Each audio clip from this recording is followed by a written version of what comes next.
Kalau masuk musim banjir jah, mesti banyak tepi jalan orang jual putu halba. Boleh kata berceretek orang jual kuih ni. Gi sikit ada, gi sikit ada. Mesti ramai tertanya, berapa kuih ni ada pada musim banjir jah? Nak tahu apa? Meh, le nak cerita.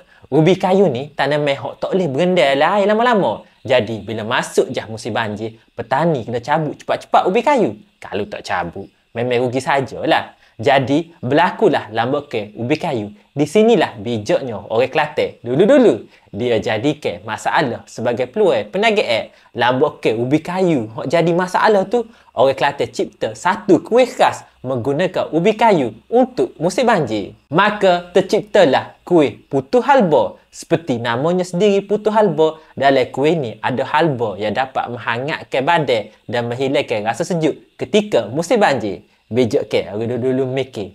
Sebab tu jangan pandang rendah kepada orang dulu-dulu.